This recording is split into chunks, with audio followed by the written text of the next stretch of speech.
அகில மீடியா நேயர்களுக்கு வணக்கம். இன்றைய உலகத்தின் காலை நேர தலைப்புச் செய்திகள். உலக சந்தையில் மசகு எண்ணெய் விலையில் திடீர் வீழ்ச்சி ஏற்பட்டுள்ளது. அமெரிக்காவுக்கும் ஈரானுக்கும் இடையே ஒரு பக்க அளவிலான போர் நிறுத்த ஒப்பந்தம் இறுதிக்கட்டத்தை எட்டியுள்ளதாக எக்ஸியோஸ் நிறுவனம் செய்தி வெளியிட்டது. இதனையடுத்து உலக சந்தையில் மசகு எண்ணெய் விலையில் கடும் வீழ்ச்சி ஏற்பட்டுள்ளது.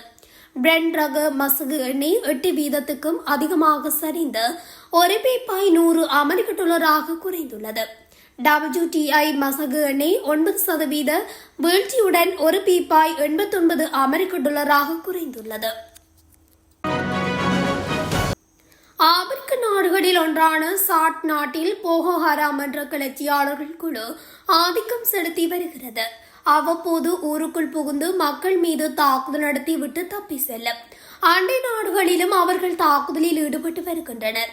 இந்த சூழலில் லேக் சாட் பகுதியில் இருந்த ராணுவ நிலை மீது போகோ ஹராம் குழுவினர் பயங்கரவாத தாக்குதலில் ஈடுபட்டனர். இதில் ராணுவ வீரர்கள் 23 பேர் பலியாகியுள்ளனர். இது தவிர தாக்குதலில் 26 வீரர்கள் காயமடைந்துள்ளனராகவும் தெரிவிக்கப்படுகின்றது. எனினும் 11 வீரர்களும் தாக்குதல் நடத்தினர். இது கோழைத்தனமான தாக்குதல் என ஜனாதிபதி முகமது இத்ரீஸ் டெபி வெளியிட்ட அறிக்கையில் தெரிவித்துள்ளார். கடந்த 15 ஆண்டுகளில் ஆயிரக்கணக்கான மக்களை போகோ ஹராம் குழுவினர் படுகொலை செய்துள்ளனர். இவர்களின் பிடியிலிருந்து தப்புவதற்காக லட்சக்கணக்கானோர் வேறு இடங்களுக்கு புலம்பெயர்ந்து சென்றுவிட்டதாகவும் ஐநா அமைப்பு தெரிவித்துள்ளது. தென்கிழக்கு பிரேசிலின் பெலோ ஹொரிசோண்டே நகரில் நிகழ்ந்த ஒரு கோர விமான விபத்து பெரும் அதிர்ச்சி ஏற்படுத்தியுள்ளது. 5 பேருடன் பயணித்த சிறிய ரக விமானம் ஒன்று குடியிருப்பு கட்டிடம் ஒன்றின் மீது மோதி விபத்துக்குள்ளானதில் 2 பேர் உயிரிழந்துள்ளனர். உள்ளூர் தீயணைப்புத்துறை மற்றும் விமான போக்குவரத்து அதிகாரிகள் அளித்துள்ள தகவலின்படி பெலோ ஹொரிசோண்டே நகரின் பரபரப்பான குடியிருப்புகள் நிறைந்த பகுதியில் அந்த சிறிய விமானம் பறந்து கொண்டிருந்த போது எதிர்பாராத விதமாக ஒரு கட்டடத்தின் மீது மோதியது. இந்த விபத்தில் விமானத்தை இயக்கிய விமானி மற்றும் துணை விமானி ஆகிய இருவரும் சம்பவ இடத்திலேயே உயிரிழந்தனர். விமானத்தில் இருந்த ஏனைய 3 பயணிகள் பலத்த காயங்களுடன் மீட்கப்பட்டு மருத்துவமனையில் அனுமதிக்கப்பட்டுள்ளனர். விமானம் மோதிய வேகத்தில் கட்டிடத்தின் ஒரு பகுதி சேதமடைந்துள்ளது. விமானம் மோதிய கட்டிடத்தில் இருந்தவர்கள் அலறி அடித்துக் கொண்டு வெளியேறியதால் பெரும் உயிர் சேதம் தவிர்க்கப்பட்டது. சம்பவ இடத்துக்கு விரைந்த தீயணைப்பு வீரர்கள் விமானத்தின் இடிபாடுகளுக்குள் சிக்கியிருந்தவர்களை மீட்கும் பணியில் ஈடுபட்டனர். ஈரான் மீதான மோதல் தற்போதைக்கு முடிவுக்கு வந்தாலும் அதனால் ஏற்பட்டுள்ள கடுமையான பொருளாதார தாக்கங்கள் உலகளவில் நீண்டகால பாதிப்பை ஏற்படுத்தும் என்று சர்வதேச நாணய நிதியத்தின் முகாமைத்துவ பணிப்பாளர் கிறிஸ்டலினா ஜோர்ஜிவா எச்சரித்துள்ளார். CNBC ஊடகத்துக்கு அளித்த நேர்காணலில் இதனை தெரிவித்த அவர், ஹார்முஸ் நீரிணை முடக்கத்தால் உலகளாவிய விநியோக சங்கிலி பாதிக்கப்பட்டு மசகு எண்ணெய் விலை பீப்பாய் ஒன்றுக்கு $100 மேல் உயர்ந்துள்ளதாகவும் உரங்களின் விலை 30 முதல் 40% வரை அதிகரித்துள்ளதாகவும் சுட்டிக்காட்டினார்.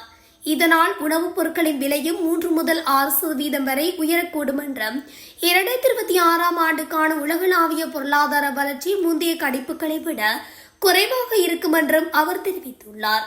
போர் உடனடியாக நிறுத்தப்பட்டாலும் சர்வதேச சந்தையை சீரமைக்க குறைந்தது 3 முதல் 4 மாதங்கள் வரை ஆகும் என்பதால் பணவீக்கத்தை கட்டுப்படுத்தவும் பொருளாதாரத்தை மீட்டெடுக்கவும் நாடுகள் துரித நடவடிக்கைகளை மேற்கொள்ள வேண்டும் என்று அவர் அறிவுறுத்தியுள்ளார்.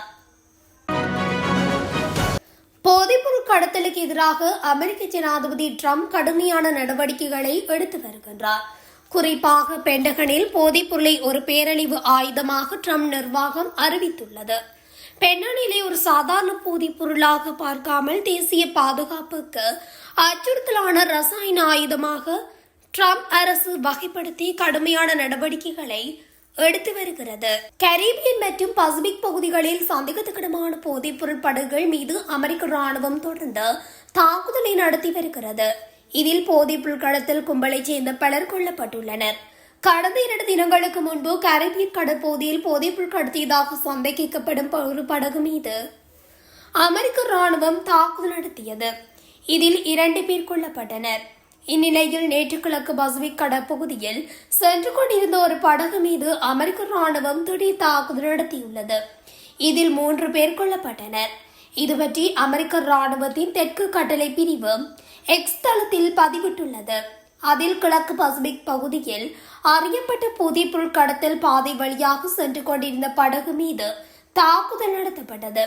அந்த படகில் போதைப்பொருள் கடத்தப்பட்டதை உளவுத்துறை உறுதிப்படுத்தியது. இந்த நடவடிக்கையின் போது 3 ஆண் போதைப்பொருள் பயங்கரவாதிகள் கொல்லப்பட்டனர். அமெரிக்க ராணுவ படைகளுக்கு எந்த பாதிப்பும் ஏற்படவில்லை என்றும் கூறப்பட்டுள்ளது. தாக்குதல் நடவடிக்கை தொடர்பான ஒரு வீடியோவையும் அமெரிக்க ராணுவம் வெளியிட்டுள்ளது. அதில் ஒரு படகு வேகமாக செல்வதையும் பின்னர் ஏற்பட்ட ஒரு பெரிய குண்டுவெடிப்பில் அந்த படகு தீப்பிடித்து எரிவதையும் காண முடிகிறது. ரஷ்யா நடத்திய தாக்குதலில் உக்ரைனில் 27 பேர் கொல்லப்பட்டுள்ளதாக தெரிவிக்கப்பட்டுள்ளது. இந்த வார தொடக்கத்தில் உக்ரைன் ஒருதலை பட்சமாக போர் நிறுத்தத்தை அறிவித்தது. ஆனாலும் இரவு முழுவதும் நடந்த எல்லை தாண்டிய தாக்குதல்கள் திறம்பட முறியடிக்கப்பட்டதாக கூறப்பட்டது. இந்த நிலையில் செவ்வாய்க்கிழமை இரவு நடந்த உக்ரைனிய ட்ரோன் தாக்குதலில் 5 பேர் கொல்லப்பட்டதாக கிரெம்லினால் நியமிக்கப்பட்ட அதிகாரி ஒருவர் குறிப்பிட்டுள்ளார். ரஷ்யாவின் பாதுகாப்பு அமைச்சகம் இணைக்கப்பட்ட கிரிமியா மற்றும் கருங்கடல் வான்வெளியிலும் பல்வேறு பிராந்தியங்களிலும் 53 உக்ரைனிய ட்ரோன்களை இடைமறித்ததாக தெரிவித்தது. அத்துடன் உக்ரைனை ஒட்டியுள்ள ரஷ்ய பிராந்தியங்கள் மீதான தாக்குதல்களில் பலர் காயமடைந்ததாக தெரிவிக்கப்பட்டுள்ளது. இதற்கிடையில் உக்ரைன் முழுவதும் ரஷ்யா நடத்திய பீரங்கி தாக்குதலில் குறைந்தது 17 பேர் கொல்லப்பட்டதாக உள்ளூர் அதிகாரிகள் தெரிவித்தனர். அதனைத் தொடர்ந்து கீவின் போர் நிறுத்தம் அமலுக்கு வருவதற்கு முன்பு செவ்வாய்க்கிழமை இரவு உக்ரைன் உளவுத்துறை அமைச்சர் இகோர் கிளிமென்கோ தற்போதைய நிலவரப்படி நாடு முழுவதும் ரஷ்ய தாக்குதல்களின் விளைவாக 27 பேர் கொல்லப்பட்டுள்ளனர் மற்றும் குறைந்தது 120 பேர் காயமடைந்துள்ளனர் என்று குறிப்பிட்டுள்ளார். ஹார்முஸ் நீரிணையில் நீடிக்கும் இடையூறு காரணமாக வளைகுடா ஒத்துழைப்பு அமைப்பு நாடுகள் நாளாந்தம் சுமார் $700 மில்லியன் வரை எண்ணெய் வருமானத்தை இழந்து வருவதாக தெரிவிக்கப்படுகின்றது. சவுதி அரேபியா, ஐக்கிய அரபு அமீரகம் மற்றும் கத்தார் போன்ற நாடுகள் பெருமளவு நிதி மற்றும் எண்ணெய் கையிருப்புகளை கொண்டிருந்தாலும் ஏற்றுமதி முடக்கத்தால் ஏற்படும் தாக்கம் பொருளாதாரத்தில் கடுமையான தாக்கத்தை ஏற்படுத்தி வருகிறது.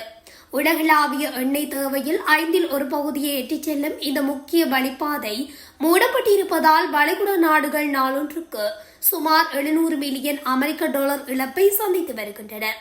உலக சந்தையில் பிரெண்ட் ரக மசகு எண்ணெய் விலை பீப்பாய் ஒன்றுக்கு $126 தாண்டி சென்றுள்ளது. இந்த பிரச்சினை வளைகுடா பிராந்தியத்தின் பொருளாதார நம்பகத்தன்மைக்கும் எரிசக்தி பாதுகாப்புக்கும் பெரும் சவாலாக மாறியுள்ளது. ஹார்முஸ் நீரிணையில் நேற்று தங்களது சரக்கு கப்பல்களில் ஒன்று குறிவைக்கப்பட்டதில் அதில் இருந்த பணியாளர்கள் காயமடைந்ததாகவும் கப்பல் சேதமடைந்ததாகவும் பிரெஞ்சு கப்பல் நிறுவனம் ஒன்று தெரிவித்துள்ளது. CMA சான் ஆண்டோனியோ கப்பல் நேற்று நீரிணையை கடந்து சென்று கொண்டிருந்த போது தாக்கப்பட்டதாக கூறப்பட்டுள்ளது. காயமடைந்த பணியாளர்கள் மீட்கப்பட்டு அவர்களுக்கு தேவையான மருத்துவ சிகிச்சை அளிக்கப்பட்டு வருகிறது என்று அந்நிறுவனம் வெளியிட்ட அறிக்கையில் தெரிவித்துள்ளது. உலகின் 3வது பெரிய கொள்கலன் கப்பல் நிறுவனமான பிரெஞ்சு நிறுவனம் ஈரானுடனான அமெரிக்க இஸ்ரேலிய போர் தொடங்கிய போது அதன் 14 கப்பல்கள் வளைகுடாவில் சிக்கிக் கொண்டதாக தெரிவித்துள்ளது. கப்பல் போக்குவரத்து தரவுகளின்படி மால்டா கொடியை ஏந்தி சான் ஆண்டோனியோ கப்பலின் சேருமிடம் இந்தியாவில் உள்ள முந்த்ரா என குறிக்கப்பட்டுள்ளது. சீனாவின் ஹினான் மாகாணத்தில் உள்ள லியூயாங் பகுதியில் இயங்கி வரும் பட்டாசு தொழிற்சாலையில் நேற்று திடீரென ஏற்பட்ட வெடி விபத்தில் உயிரிழந்தவர்களின் எண்ணிக்கை 26ஆக அதிகரித்துள்ளது. வெடி விபத்தால் குறித்த கட்டிடம் தரைமட்டமாகிய நிலையில் அதற்குள் சிக்கியே உயிரிழப்புகள் ஏற்பட்டுள்ளன. காயமடைந்தவர்கள் வைத்தியசாலையில் சேர்க்கப்பட்டுள்ளனர். வெடி விபத்து நடந்த பகுதியில் இருந்து சுமார் 3 கிலோமீட்டர் சுற்றளவில் மக்கள் அப்புறப்படுத்தப்பட்டுள்ளனர். விபத்து நடந்ததற்கான காரணம் தொடர்பில் விசாரணை நடத்தப்பட்டு வருகின்றது.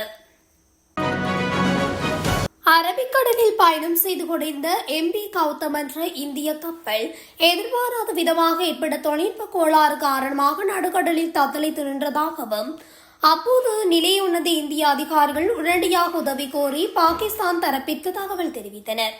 அந்த அழைப்பை ஏற்று மனிதாபிமான அடிப்படையில் விரைந்து செயல்பட்ட பாகிஸ்தான் கடற்படையினர் உடனடியாக அந்த இடத்திற்கு சென்றனர்.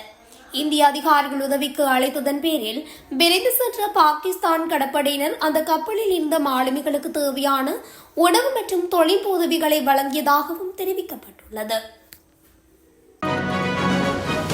அமெரிக்கா மற்றும் ஈரானியான மோதல் புதிய கட்டத்தை எட்டியுள்ள நிலையில் ஹார்முஸ் ஜலசந்தியை திறக்க அமெரிக்கா முன்னெடுத்த ராணுவ நடவடிக்கைகளுக்கு பதிலடியாக ஈரான் தனது மிக கடுமையான தாக்குதல்களை நடத்தி வருகின்றது. இந்த நிலையில்தான் நேற்று முன்தினமும் அமெரிக்காவின் 6 போர் படகுகளை குறிவைத்து ஈரான் தாக்குதல் நடத்தியிருந்தது. இந்த நிலையில் அமெரிக்காவுக்கு இடமளிக்கும் நாடுகளுக்கு தண்டனை வழங்குவதாக தெரிவித்து ஐக்கிய அரபு அமீரகத்தின் முக்கிய எண்ணெய் முனையங்கள் மற்றும் எரிசக்தி மையங்கள் மீதும் ஈரான் 19 ஏவுகணைகள் மற்றும் ட்ரோன்களை வீசியுள்ளது. பெர்ஜிய வளைகுடா நாடுகளில் அமைந்துள்ள அமெரிக்க ராணுவ தளங்களை குறிவைத்து ஈரான் தாக்குதல்களை தீவிரப்படுத்தியுள்ளது. ஈரானின் பதிலடி தாக்குதல்களை சமாளிக்க அமெரிக்கா அதிநவீன தற்காப்பு முறைகளை கையாண்டு வந்தாலும் அமெரிக்காவின் அழிப்பு கப்பல்கள் மற்றும் அப்பாசி ரக ஹெலிகாப்டர்கள் மூலம் ஈரானின் ஏவுகணைகளை நடுவானிலேயே பலிமறித்து அளிப்பதாகவும் பென்டகன் தெரிவித்துள்ளது. இருந்தாலும் அமெரிக்காவின் ஜலசக்தி மீட்பு நடவடிக்கைக்கு பதிலடியாக ஈரான் 6 அமெரிக்க படகுகளை சுட்டு வீழ்த்தியுள்ளது. ஜிபிஎஸ் சிக்னலை குழப்பும் ஈரானின் மின்னணு போர்முறை மற்றும் நவீன கடல் கனிவெடிகள் காரணமாக அமெரிக்க கப்பல்கள் முன்னேற முடியாமல் தவித்து வருகின்றமையும் குறிப்பிடத்தக்கது.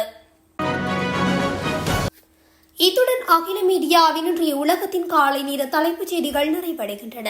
தொடர்ச்சியாக செய்திகளை அறிந்து கொள்ள அகில மீடியா ஊடகத்துடன் இணைந்திருங்கள். நன்றி, வணக்கம்.